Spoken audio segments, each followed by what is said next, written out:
So, thank you everyone for being here, both online and here in the room.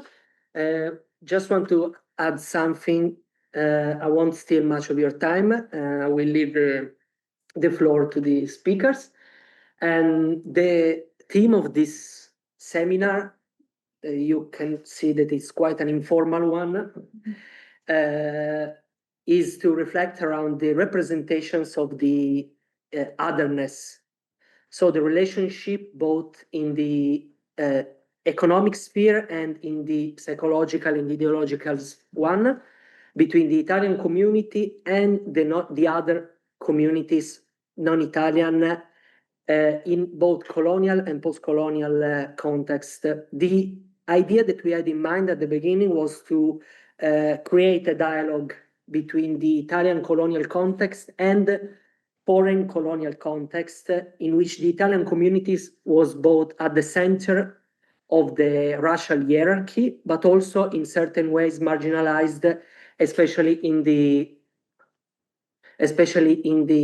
aftermath of the Second World War. So we will hear about three different geographical and colonial contexts. We will start with my speech with the Horn of Africa, and then we will proceed to the Yemen and the Arabic Peninsula, and then we will end with the Egypt and the Mediterranean. So as I already said, the importance of this conference is not to reflect solely on the Italian colonial context, but to interrogate how the Italian community changed and represented itself and the other subjects which interact with the Italian community in others colonial context. We will have a chat later, about 1 hour for the speeches and 1 hour for the chat. And Fabio, if you want to add something? Well, first of all, thanks to Charles who helped us to organize this event. And as Gianluca said, it's going to be an informal event. So we are all PhD students focusing on Italian colonialism. So it's a way to get to know each other and to connect with our different research, but still can be inserted in the same context. And it's a way to reflect all together on the panorama of studies on Italian colonialism. So I will leave the floor to Charles and to the event. Thank you for coming. Thank you. Thank you very much for coming both in person and online. As Gianluca and Fabio have said, this is an opportunity to talk informally about the issues that Gianluca and Fabio have raised. So we'll have one presentation after another that are carefully timed, and then we'll have plenty of time to discuss the individual issues that are raised by the papers and reflect more collectively both on the content of the papers and the methodological issues and indeed the wider purpose of the kind of study that our three speakers are engaged in. So the first paper is by Gianluca, who is a PhD candidate in contemporary history at the Sapienza University in Rome. He has previously worked as a research assistant for the project The Italian Community in Ethiopia after 1941, funded by the Italian Ministry of Foreign Affairs. Since 2022, he has been collaborating with archival and academic institutions in Ethiopia. His research focuses on the history of Italian colonialism, with a particular interest in the social and environmental histories of its subaltern subjects. The title of his paper is Representations of Self and Other in Accounts of the Italian Occupation of Ethiopia. So, Gianluca. Thank you. Before beginning, I also like to thank, other than Charles, Kathy Collins and Jean Stubbs for the precious help in organizing and fixing all the problems that came up in the last days, especially. So, yeah, with my study, I would like to begin in the Horn of Africa by examining how Italians, colonizers, portrayed the colonized subjects in Italian-occupied Ethiopia from 1936 to 1941. To achieve this goal, I will use as a primary source the travel literature and the autobiographical accounts of these colonizers. but also sources such as the reports of the censorship office of the Italian Minister of Africa and the judiciary documentation. My aim here is twofold. First, I would like to trace the evolution of these representations from their origins in Italy through the journey to East Africa and into the colonial context. Second, I will focus on a specific recurring image in the Italian colonial imagination, the idea of the colonized subject as inherently rebellious. Historians have shown that the Ethiopian War had a significant impact on the development of the fascist colonial imaginary. Over the 1920s and 1930s, the regime crafted its own image of Africa and its colonies, shaping ideas that would outlast the fascist ventennio itself. The war was acted as a turning point in this regard, reinforcing a propaganda that had stripped Ethiopia and its people from its history and civilization. This process extended also to its people. From the late 19th century, after Italian colonial defeats of Adwa or Dogali, the depictions of Ethiopians shifted. Once seen as primitive yet peaceful, they came to be portrayed as culturally and morally inferior, a view reinforced also by the emerging social and anthropological sciences. By the late 1920s, a sharper boundary emerged between the Italian and the colonial subjects, no longer based solely on the civil status or the political subjugation, as for the previous colonies, but also on a racialized divide. Within this imaginary, the Ethiopian men were portrayed as either savage or enslaved, while the Ethiopian women were primarily depicted through sexualized representations. We all know the songs Fascetta Nera on other travel literature of the time. A central issue concerns here the reception of the fascist propaganda and its methodological challenges. One of the most valuable sources for this study is represented, as already said, by the travel writing of the Italian colonizers. However, research on post-colonial memories have stressed out how testimonies often selected what to recall. The issue of the support for the most explicitly racist and violent aspect of the fascist propaganda remain one of the most frequently omitted by these diaries, often producing selective and self-justifying narratives. Indeed, several observations can be made. First, most Italians had very limited knowledge of the colony prior to their departure. For many, Ethiopia was imagined vaguely, either as a mysterious land, a place of slavery, or a vast territory offering work for all the Italians. Few had any real understanding of its ethnic diversity or geography. An exception in this regard is the diary of Publio Corbacelli, who saw Africa for the first time in an illustrated atlas when he was a child, and since then he was struck by the immensity of the colony, of the Italian colonies. For him, they were very little in reality, and for places like Massawa and Asmara, but it's really a rare exception. Many Italians gave little thoughts to the Ethiopian people before leaving for the colony. And when they did, they often imagined themselves as pioneers, bringing civilization and Christian faiths to so-called primitive populations. It is interesting, for example, to pick a few diaries, a few cases. Angelo Filippi was a farmer from Friuli, Venezia Giulia, described his missions in these terms: a bearer of the Church of Jesus Christ, a missionary and civilizers in an unknown land. Alongside this civilizing narrative, many Italians echoed the racialized and sexualized stereotypes of African women. For example, Eraldo Minola wrote in his diary that during the sea voyage, speculative conversations about the sexual encounters with Black women were common. One passenger recounted a story about such a relationship, framing it both in terms of desire and danger, particularly the risk of venereal diseases. The presumed sexual availability of African women was also a recurring theme. Another colonizer, Gabriele Fuschini, recalled how some Italians promised the new laborers on the ship as many women as you want in Africa. For the Italians involved in the colonial project, the experience began with a journey across the Mediterranean and the Suez Canal. For many of them, this voyage became one of the most vivid memories. 29 diaries from the National Diaristic Archive in Tuscany devote at least one page to describe this experience. For many, the first encounter with Africa took place in Port Said. During the voyage, it was not uncommon for the Italian ships to spend a few hours up to a day in the Egyptian city waiting for the permission to enter the canal. The city offered the Italians the first encounter with the otherness, other cultures, other urban environments, and other people, and acted as a threshold between the familiar world of the Mediterranean and an oriental and unfamiliar world beyond. This feeling of estrangement also took shape through contact with unfamiliar urban smells, sound, and temperatures. For example, many Italians had a sense of astonishment while seeing for the first time the first colored individuals. For them, the Egyptians were colored individuals, such as the Egyptian street vendors or the Egyptian little boys who used to fall into the canal to pick up the coins tossed by the Italians. After this voyage, which typically lasted up to 7-8 days, the Italian ships would dock at one of the colony's ports, either Massao or Mogadiscio, and in less frequently Assab.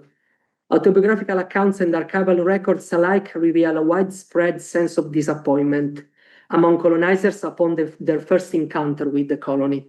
The reaction was mainly due to the stark contrast between the idealized image of Africa, shaped in Italy, and the reality of the colonial landscape. It is interesting to note how these representations were largely defined by absence. The colony was seen as a place lacking what was expected, not as wild as I imagined it in the motherland, less Italian than I'd hoped, or the urban centers did not resemble at all those in Italy. Although the majority of Italians first encountered Africans and Eritreans, Ethiopians, either in Massao or Mogadiscio, more significant interactions took place during the journey to their final destinations. It was especially the living condition of this population that evoked a range of emotions, mainly ranging from compassion to disgust and fascination. Giuseppe Serra, an Italian soldier who arrived in Ethiopia in 1935, recalls his first encounter with the colonized population as a painful experience. He described miserable tukuls, so indigenous homes, and very poor people, from which came out numerous malnourished and dirty children asking for food. Such living conditions often provoked a strong and colonial sense of pity, while simultaneously reinforcing perceptions of the Ethiopians and the Africans as uncivilized. For some, the first encounter with them was mediated primarily through smell, often during context of physical proximity. Angelo Filippi recalls a nighttime journey in which he had slept in a truck beside two askaris. And I quote from his diary, "Two askaris, to warm me up, lay very close to me, using my blanket and tent cloth to cover themselves. The breath of one of these Eritrean soldiers was intolerable, as was their characteristic human smell." Similarly, another Italian, a wife of an Italian official, Anna Maria Moglier, admitted feeling intimidated by Africans because of the terrible smell they gave off, which upset the stomach. Italians also made their new sense of their new environment through constant comparisons with life in Italy, enforcing notion of cultural and racial superiority. Colonial markets, for example, were described as dirty when measured to the supposed cleanliness of the Italian equivalents, and Italian work ethics was often set aside the idleness of the local population, which is a recurring theme in the racialized view of the Italian colonizers toward the colonized population. Such encounters were also perceived as a moment of spectacles. Many Italians expressed astonishment at seeing people who until then had existed only in films, travel literature, or the popular imagination in the motherland. Francesca Pennacchi, for example, an Italian girl, recalled being frightened by the sights of the local inhabitants because in her grandmother's fairy tales, there was almost always an evil black man ready to steal the children and take them away. Beyond the first impression of the colony, the Italians projected a wide range of images into the colonized population. They infantilized them, they eroticized the African woman, or they portrayed them as dangerous. Among these, the stereotype of the unruly African subject stands out, in my opinion, because it's particularly interesting to analyze it as it reflects the fears and socioeconomic insecurities of many colonizers. And this final section, I will focus precisely on this image. To understand these anxieties, we must consider what the historian Martin Wiener described as the emotional strain experienced by the European colonizers in Africa. Unlike settler societies in North America or Oceania, the European colonies in Africa were marked by a stark demographic imbalance between a minority, a European minority, and a vast majority of Africans. This numerical disparity often fueled a deep sense of vulnerability among settlers and colonizers. The historians have also reflected to these anxieties as black peril, namely the collective fear of violence inflicted by Africans toward the European population, which often resulted in episodes of collective hysteria. In this context, the maintenance of the white prestige was frequently seen as the only form of protection against the African majority. But achieving this required that the white population must adhere to the so-called European standards, a set of social, economic, and moral expectations that Europeans were supposed to meet to assert their superiority over the colonized population. This consideration applied perfectly to the Italian colonial context.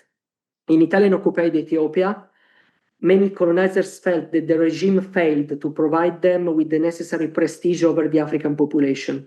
The unstable economic conditions of the colony after 1937 led many colonizers to experience poverty, which in turn pushed them into context of international proximity, such as the competition with the Africans for poorly paid jobs or unskilled jobs.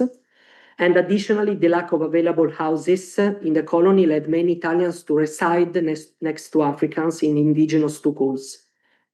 The archival documentation held in various archives in Addis Ababa, such as the Welde Mascal Archive Center, provides numerous evidence of poor whites, namely colonizers in a position of marginality, forced to beg on urban streets or to receive financial support from Africans, and even hiding in their houses to escape the forced repatriation to Italy.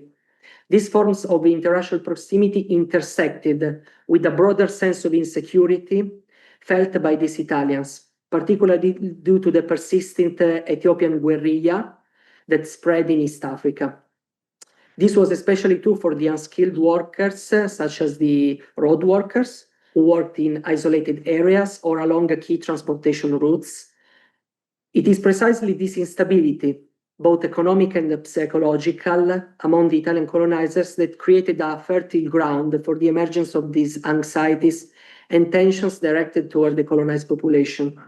Reports of the censorship office of the fascist authorities highlights how many Italians after 1937 saw the colony as a place where there is nothing left to do, a chaotic, crime-ridden environment in which authorities, only concerned with managing their own interests, failed to understand or address their concern and their anxieties. Specifically, many Italians believe that the fascist authorities gave excessive protection to this indigenous population. They often pointed the restriction placed on arbitrary violence against Africans or the disparity in the employment rates between the Italian population and the colonized.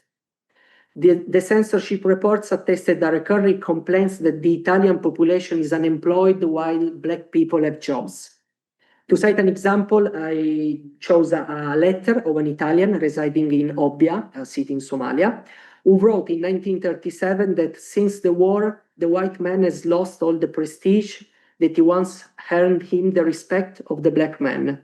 Now the roles have reversed. The white man has become the subject of the Black man, who is protected by the authorities and is always in the right.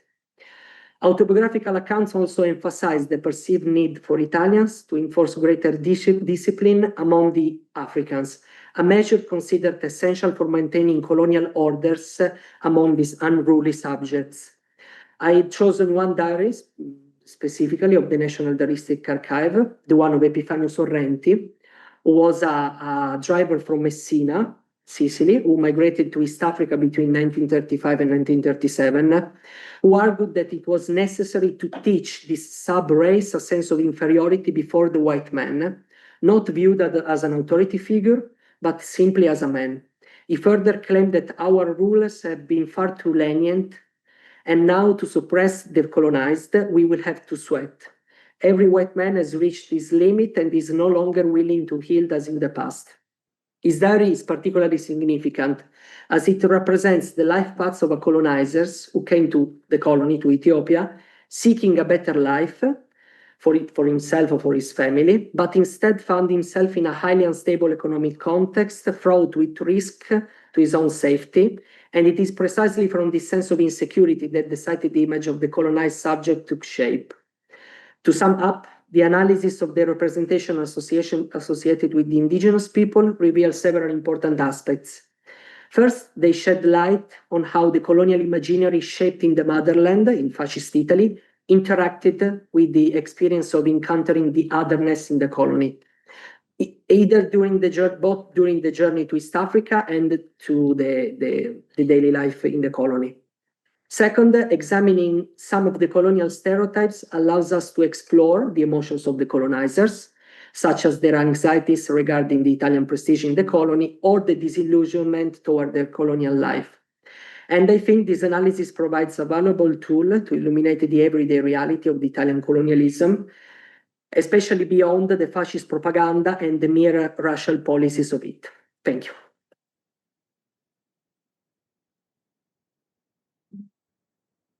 Thank you, Gianluca. Powerful paper, really showing the distinctions between material and immaterial lived experience and the intentionality of fascism, and a lot of points we can come back to.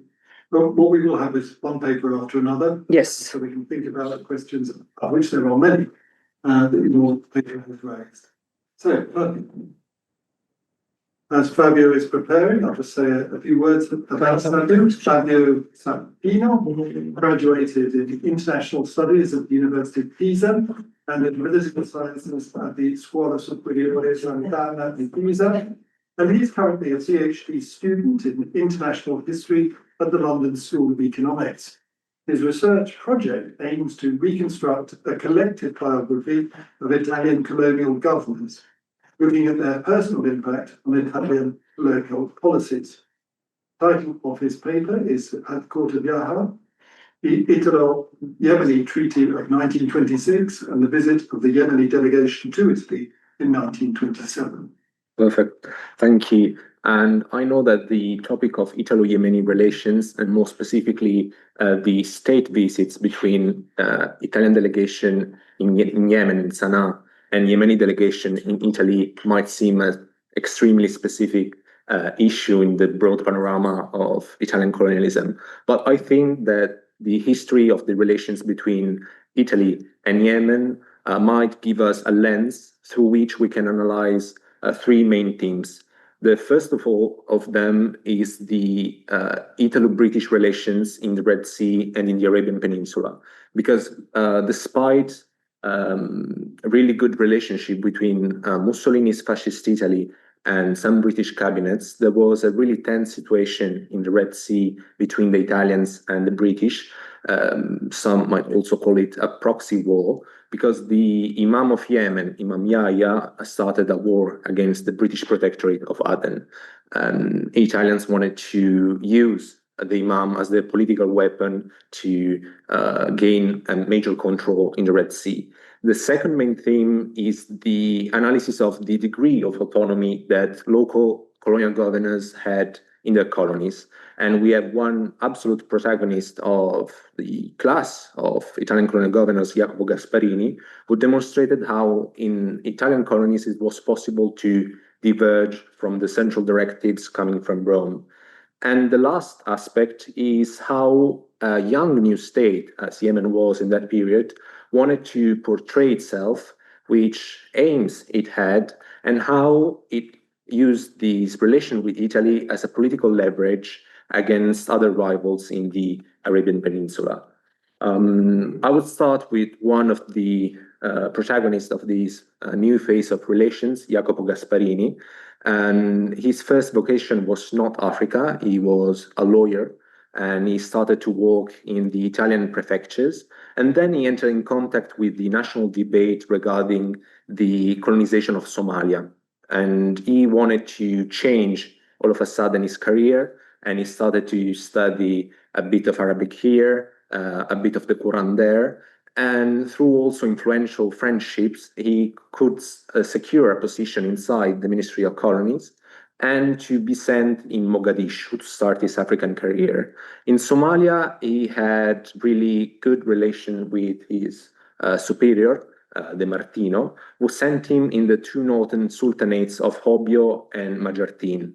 These two sultanates had a special relation with Italy, and Gasparini managed to get in contact with the traditional authorities in the sultanates to convince them to go beyond the actual state of the art of the relation between Italy and the sultanates, and to essentially be co-opted in the sanitary cordon against the Mahdist uprising that was fighting both the Italian and the British and also the Ethiopians in the Horn of Africa. So thanks to his personal efforts and thanks to his capability as lawyer, he was part of the team of young bureaucrats who helped De Martino to basically create a new colony from nothing, from scratch. He was promoted in 1923 as governor in Eritrea. That's really interesting because Gasparini is the only newly appointed governors appointed by Mussolini who had a strong curriculum in the liberal administration. So all of the other governors that were of his same period, so in Tripolitania, Cyrenaica, and Somalia, were chosen for the fascist ideology or for their proximity to Mussolini. Gasparini is the only one who didn't have the membership of the fascist party, took it a few years later. So he didn't really care immediately to create the fascist colony. He wanted to reshape Eritrea and to use it as a springboard for the new direction of Italian imperialism. So first of all, obviously, Ethiopia, but also the Kingdom of Yemen. So as I was saying, the Kingdom of Yemen was a relatively young state. The Imam Yahya led the revolt against the Ottoman Empire, especially during the First World War. And in 1918, he proclaimed this new kingdom that is quite small compared to the ambitions that Imam Yahya had, because he was imagining a greater Yemen expanding from Yazir and the British Aden Protectorate.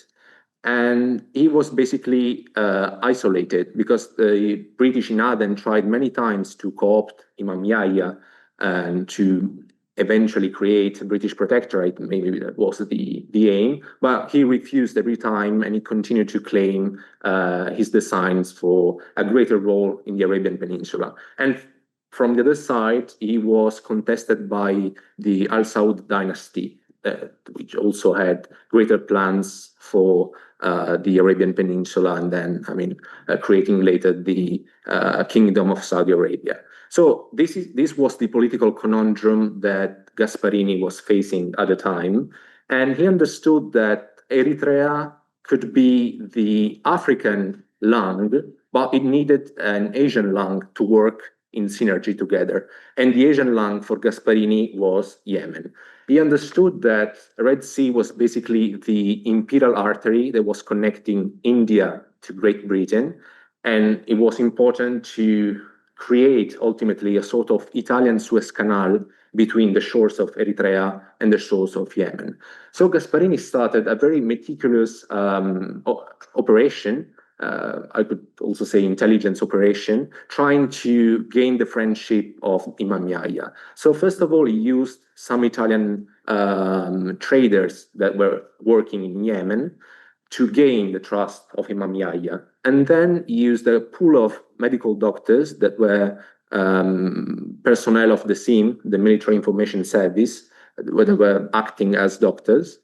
And they could gain the trust of Imam Yahya, and the two started a correspondence. And in 1926, Gasparini convinced the Imam to host him for a visit in Yemen with the purpose of signing a new, the first treaty of friendship between Italy and Yemen.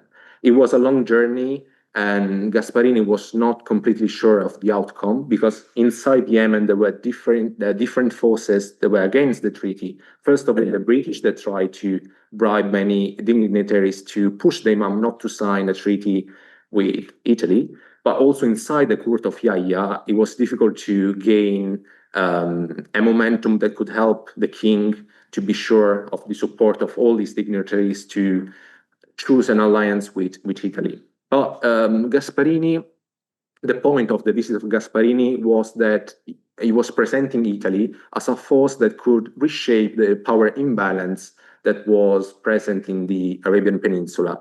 And so he presented Italy to Yahya as that power that could have been the counterpower to the British predominance in the Red Sea and in the whole peninsula. And that's why Yahya decided to sign this treaty, opening to a new phase of relations between the two states. And there was a peak in commerce and trade between the two countries. And Yahya started to talk to Gasparini even more than before. He was asking for advices on foreign policy, on how to act with the British. So Gasparini had his role as counselor of a foreign head of state. In the first phase, all these actions were approved in Rome. Mussolini was really aware of the importance of the relations with Yemen, and he was fully supporting what Gasparini was doing. And the peak of the relations between the two states was symbolized by this second state visit of a group of Yemeni dignitaries guided by Saif al-Islam, who was the second-born son of Imam Yahya. They were invited in Italy. It was, the visit of a second-born son of a new state. It had a great resonance in both, obviously, Italian newspapers, but also in Arab and other European newspapers because of how the visit was built. And the designer of the whole trip was obviously Gasparini. And Gasparini was basically everywhere following the prince. And he designed this visit, started from Naples, then they went to Rome, they visited Milan, Turin, and all the places are not casual because he chose places as to show Italy as a modern industrial power. So for instance, they visited the Pirelli establishment or the Gruppo Breda industries. He wanted to show to the son of the Imam that Italy could not only pair Yemen in terms of history, but also in terms of military and industrial power. And it's also interesting to note that one of the stops of the son of the Imam visit was the house of Gasparini in Veneto, a really little town, Benegazzu. So as Gasparini was really one of the protagonists of the trip. And it's interesting to note, and that's where the comparison between self and other comes in, how the visit was perceived in Italy, in Arab newspapers that were emphasizing how Italy wanted to reshape its role. At the same time, Italy was pursuing a brutal repression in Libya, and Gasparini wanted to get rid of that image, showing Italy as a pro-Muslim country and friends of Arab countries.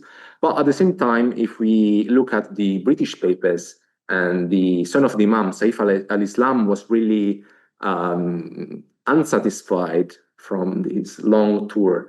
And he confessed that he wanted to get rid of Gasparini. His presence was everywhere. He was never alone. He was persecuting him, basically. And he also wanted to visit London and Paris because it was his first time setting foot out of Yemen. But Gasparini did all in his power to prevent any enlargement of the trip. Moreover, Gasparini wanted to show Italy as a rich, industrial, powerful country. And the prince was shocked by the amount of poor Italians that were begging him to give him money, works in Yemen.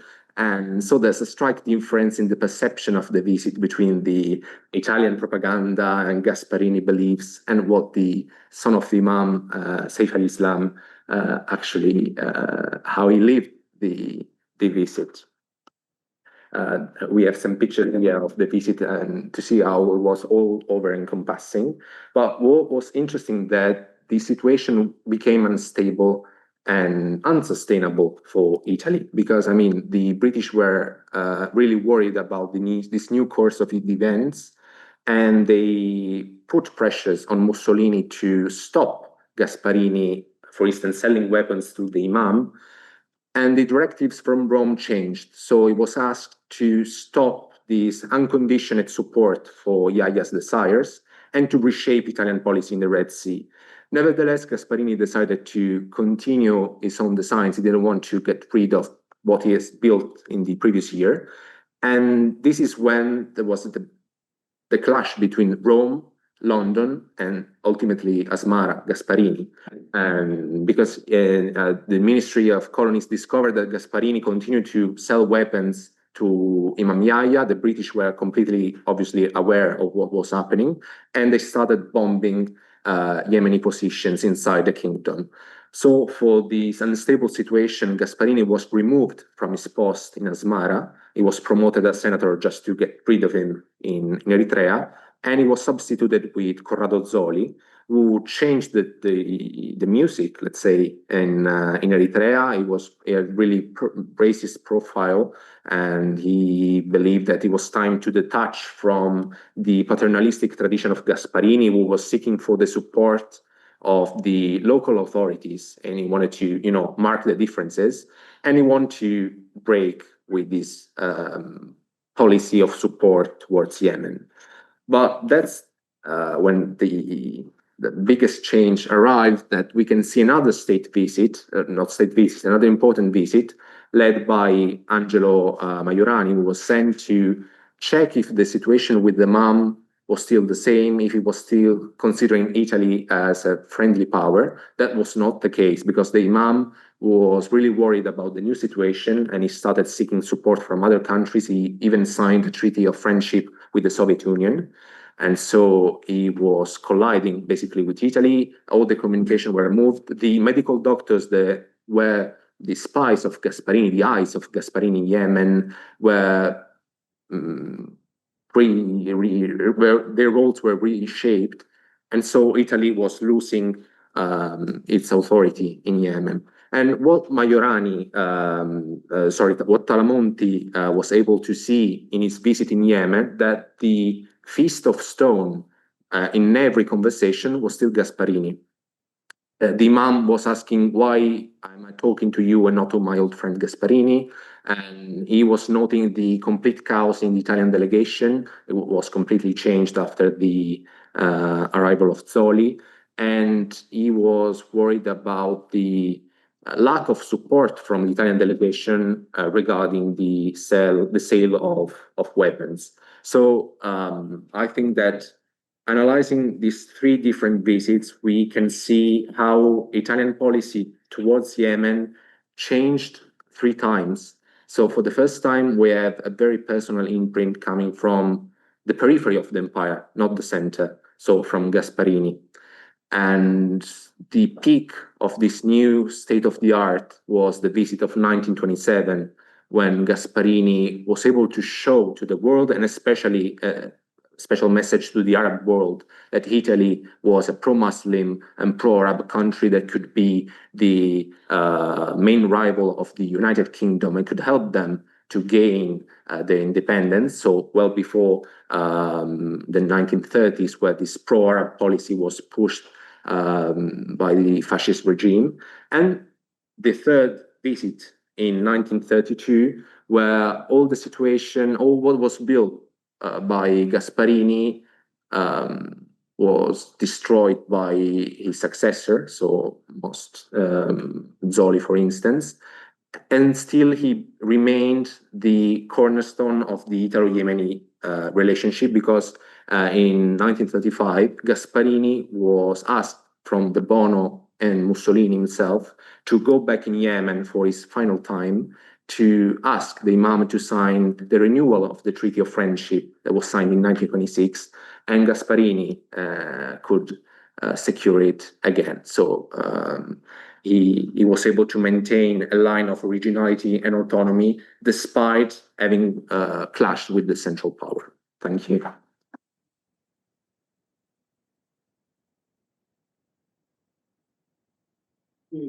Very rich paper, which, similar to Gianluca's, raises a whole series of issues that we can come back to, especially concerning the temporality of the operation of individualities and changing of ideologies that are reflected in individual behaviours and government initiatives.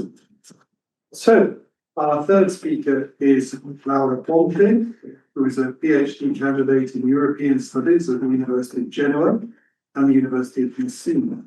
The research focuses on the topic the migration flows of Italian rural workers in the post-war period, in case of North Africa.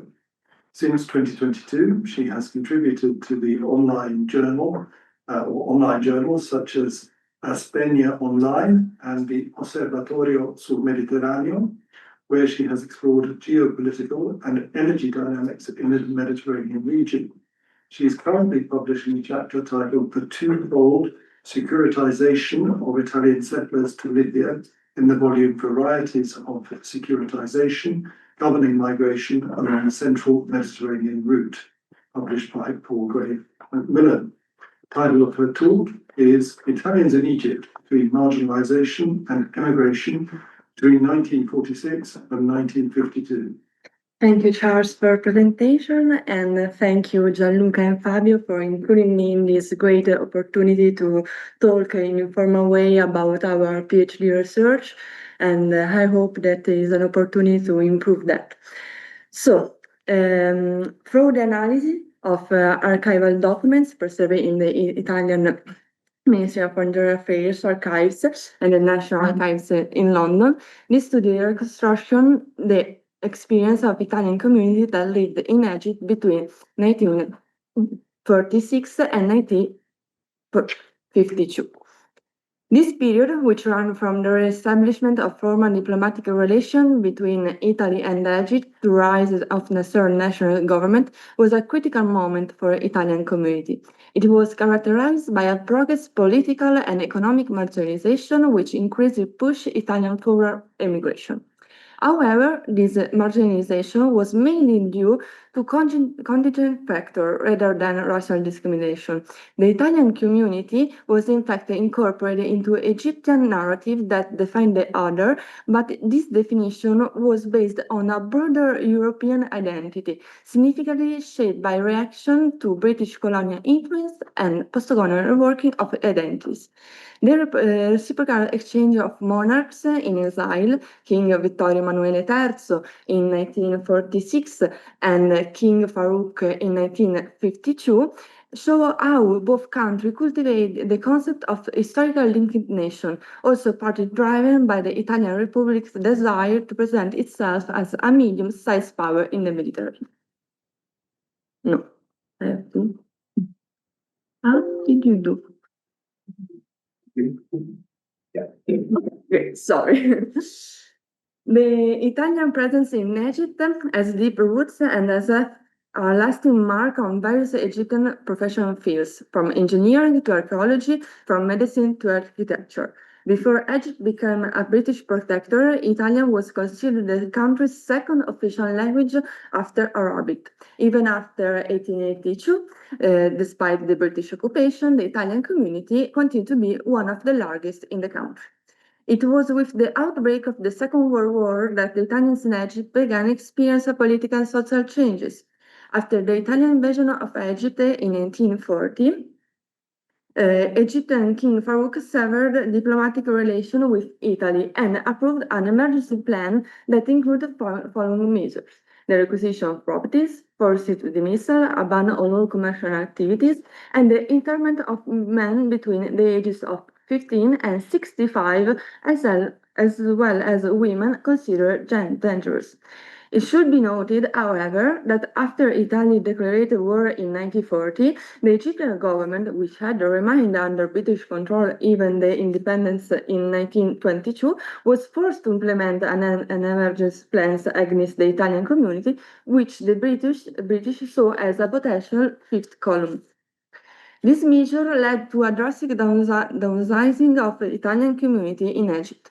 From the testimony obtained from the documents in the Historical Diplomatic Archive of the Italian Ministry of Foreign Affairs, it is clear that the extended internment in concentration camps of a vast majority of Italian citizens had a significant financial and psychological impact on the members of the community. According to these documents, in 1945, there were about 60,000 people to the Italian left in the country, compared to 80,000 before the outbreak of the Second World War. Even with the signing of the agreement in Paris on 10 September 1946, which established diplomatic relations between Italy and Egypt, the situation of Italians living in Egypt did not improve, as the return of property confiscated from Italian citizens was relegated to the payment of war reparation. In particular, as reported in this article, sorry for the French, La Revue d'Égypte économique et financière, a weekly news magazine on the economy of Egypt and abroad, which report the text of letters sent to the Egyptian government by the ambassador of Italy on revocation of the requisition of Italian property, we read that as a guarantee of the payment, the Egyptian government will maintain the sequestration regime. However, this was due more the Egyptian mistrust stimulated in part by British policies towards the new government in Rome than the country itself. As evidence of that, the good relation between the two countries, the same years, Vittorio Emanuele III went into voluntary exile in Egypt, and it was Farouk in itself who wanted Vittorio Emanuele to receive a royal welcome and stay in his place in Alexandria. Sorry, I didn't see anymore the... Oh, great. Furthermore, the return to normality for the Italian community was blocked by various structural and political factors strongly influenced by Egyptian attempts to redefine their identity following the British colonial experience. This stimulated an anti-European sentiment, a growing desire on part of the Egyptian government to progressively reduce the role of foreigners in the economic and social life of the country. Not surprising, in 1947, the situation for Italians in Egypt worsened further when the Egyptian government passed in law number 138 on joint stock companies, which imposed severe restrictions on the employment of foreign labor. In particular, the law stipulated that at least 90% of workers and 75% of employees in Egypt companies had to be Egyptian citizens. In addition to this, further registrations were included by law number 49 of 1940, which regulated the issue of passport and residence of foreigners in Egypt. This legislation gave local authorities greater discretion to control and limit the presence of foreigners in this country. In particular, foreigners residing in Egypt before 14 October 1932, protected by the declaration next to the 1937 Montreal Convention, were granted a residence permit for a maximum period of 1 year, although they risk losing their right to automatic re-entry if they left Egypt for more than 4 months. For all others, however, the validity of the permit was limited to 6 or even 3 months. The 1937 Montreal Convention put an end to the capitulation regime, a system of privilege reserved for foreigners of Ottoman origin, mainly Europeans, residing in Egypt. This convention provided for a transitional period of 12 years, until 1949, during which former capitulating power was required to establish specific bilateral agreements with the Egyptian government to regulate the payment of its citizens. During this transitional period, foreigners who had been resident for at least 5 years from the signing of the convention, so 14 October 1932, were protected from arbitrary expulsion and were entitled to automatic visa removal until 14 October 1949. As the expiry date of the convention approached, there was a significant increase in controls on the renewal of residence permits by Egyptian authorities, as confirmed by this historical archive document from 1949, which reports that these controls were related and often based on subject and arbitrary criteria. In particular, the Egyptian government refused to renew permits when it considered that the work carried out by the foreigners was not essential or could be easily replaced by local workers. As a result, many foreigners, including many Italians, were forced to leave Egypt. Although these repatriation were officially described as volunteer, in fact, foreigners were forced to leave the country because without a residence permit, they could not participate in Egyptian economic life. For this reason, this ASME document states that, according to the Italian Consulate General, Italians in Egypt should be considered actual refugees, as they were forced to leave, if not by a formal expulsion decree, due to a general climate of hostility and administrative restriction. This is another example of how there were no Egyptian policy specifically targeted Italians in Egypt, but how they become subject to administrative restriction adopt to redefine Egyptian identity away from the British colonial experience. The strengthening of Egyptian regulation continued with the introduction of Law number 160 of 1950. The new provision further complicated the naturalization process, transforming it from an automatic right to a discretionary concession subject to direct evaluation by the Egyptian Council of Ministers. The requirements included permanent residence during adulthood, mental health, good conduct, and knowledge of the Arabic language, of course, not widespread among the foreign population. The principle of dual citizenship was also abolished. The improvement in condition for Italians in Egypt was also limited by the events of May 1948, when a war broke out in Palestine and martial law was declared in Egypt, leading to an increase in arrests of suspect people of communist or Zionist affiliation. In fact, as can be seen from this document from the Italian Minister of Foreign Affairs, the repatriation of Italians from Egypt increased after this conflict, as some were interned for several months in concentration camps. Therefore, in order to obtain their release, the document explains how they had to restore to extreme measure of requesting repatriation, as the local authorities had, at a certain point, explicitly stated that their release was conditional on their definitive departure from Egypt. This situation generated growing tension and a widespread perception of precariousness among Italian communities, causing a significant reduction in the community, which by 1949 numbered around 50,000 people. Several Italian institutions present in Egypt played a significant role in assisting the Italian community there. Among the most important were those located in Cairo, as it was the city that hosted the majority of Italian residents in the country, being also the capital of the state.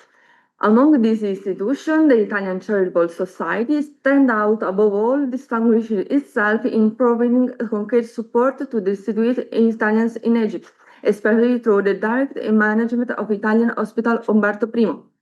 Founded to meet the immediate needs of the community, by 1951, the society was supported by membership fees from around 50,000 members, proceeded from artistic events and private donation.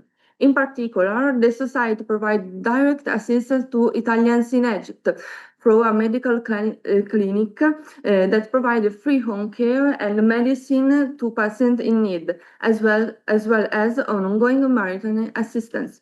However, it was also through the management of the Italian Hospital Umberto I, established in 1903 by Professor Pedro Gallio, that it was able to help the Italian community in Egypt more directly. In fact, was considered, if not the best, certainly the most welcoming and technical advance in the European Hospital of Cairo. This healthcare institution was a valuable resource for Italian community in Cairo. It was especially during the war that it provided the most support of Italian community, rescuing the largest number of Italian internists from the concentration camp. However, in the meantime, as time passed, the internal situation in Egypt became increasingly unfavorable to foreigners. In fact, in 1950, the general election, in a climate of growing nationalism and strong anti-British sentiment, led to the return of power of both parties. This further accelerated the difficulties experienced by the Italians who remained in the country. Not surprising, on 26 January 1952, tension between Egypt and the United Kingdom reached a peak, marking a deep and unresolved crisis. The Black Saturday riots represent a break with the colonial past and foreshadowed the July Revolution, which would put an end to the monarchy and the British rule in Egypt. In particular, it all began in 25 January when an attempt by British force to disarm the Egyptian police in Ismailia degenerated into a violent armed clash. Over 40 Egyptian policemen and several British soldiers lost their life. The news of the massacre led to a wave of protests in Cairo the following day, 26 January. After a demonstration that led by students and auxiliary police, the city center was set on fire. The main targets were cinemas, restaurants, hotels, and venues frequented by foreigners. The historical archival of Rome documents in question describe the difficulty faced by Italian community in Cairo after the riots, which also caused considerable economic damage to foreign business, including Italian ones. In order to prevent mass reparation, the Italian consulate worked to collect reports of damage in order to help those who had lost all source of income. However, the Italian consulate attempt to avoid mass reparation proved unsuccessful, as on 23 July 1952, a military coup led by Naguib and Nasser took place. This event led to the deposition of King Farouk and the establishment of a national and anti-imperialist regime. This marked the beginning of a new phase in Egypt history, as evidenced by the promulgation of the so-called Egyptianization law, aimed specifically at limiting the presence of foreigners in the country's economic and political life. But even in this case, Italians suffered the effect of the narrative of the others directed at the British, without being the direct subject of it. In fact, in his speech during the celebration on 23 July 1952, Nasser, the new leader of Egypt, openly thanked the Italian community for its contribution. I do not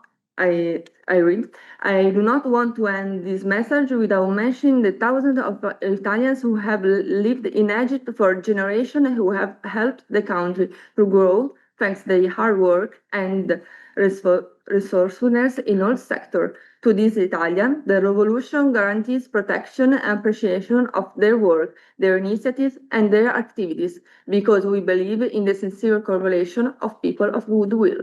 Thank you for your attention.